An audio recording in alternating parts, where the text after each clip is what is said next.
Narito ang isang kwento na may kakatakot na tema tungkol sa isang asawang nahulog sa isang madilim na lihim. Ang asawa sa anino.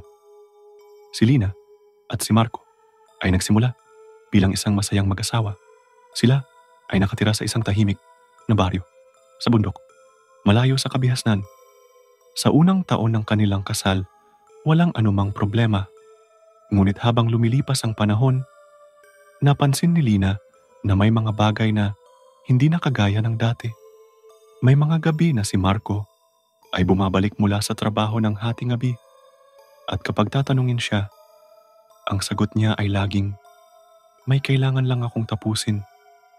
Isang gabi, habang natutulog si Marco, hindi makatulog si Lina at nagdesisyon siyang maglakad-lakad sa labas upang malibang.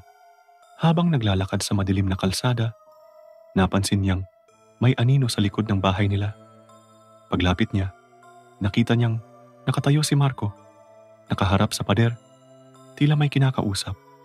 Ngunit nang tawagin siya ni Lina, bigla itong lumingon at sinabing, "Huwag kang mag-alala, lahat ay magiging maayos." Napansin ni Lina na ang mukha ni Marco ay parang may mga sugat at ang mga mata nito ay may kakaibang kutit. Nagpumiglas siya. Tinanong si Marco kung ano ang nangyayari. Ngunit hindi sumagot ang kanyang asawa. Agad na bumalik si Lina sa bahay. Nag-aalala at tinanong ang sarili kung baka may nangyayaring masama sa kanilang relasyon. Ang mga susunod na gabi ay mas lalong naging kakaiba.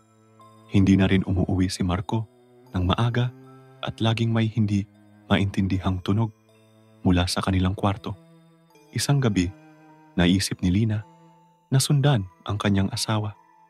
Lumabas siya sa dilim at nakita niyang papasok si Marco sa isang abandonadong bahay sa gilid ng baryo.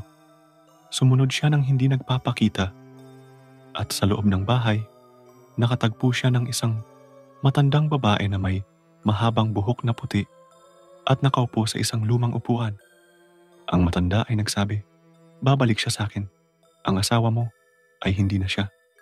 Natahimik si Lina sa narinig at bago pa siya makatahimik, tumawa ang matanda at sumagot, "Si Marco mo ay aking itinaguyod." Bago makabalik si Lina sa kanilang tahanan, napansin niya na ang mga mata ni Marco ay may ibang hitsura. Ang mga ito'y matalim at may kalaswaan na hindi na ang asawa na minahal niya. At mula noon, natutunan ni Lina na ang asawang kasama niya ay hindi na siya. Isa na lamang itong nilalang mula sa kadiliman na bumalik mula sa isang sinaunang sumpa. Hanggang ngayon, si Lina ay patuloy na naghahanap ng paraan upang muling maibalik ang kanyang tunay na asawa. Ngunit araw-araw, ang kanyang takot ay nagiging higit pang malupit at ang bawat anino sa paligid ng kanilang tahanan ay nagiging mas maliwanag, mas mapanganib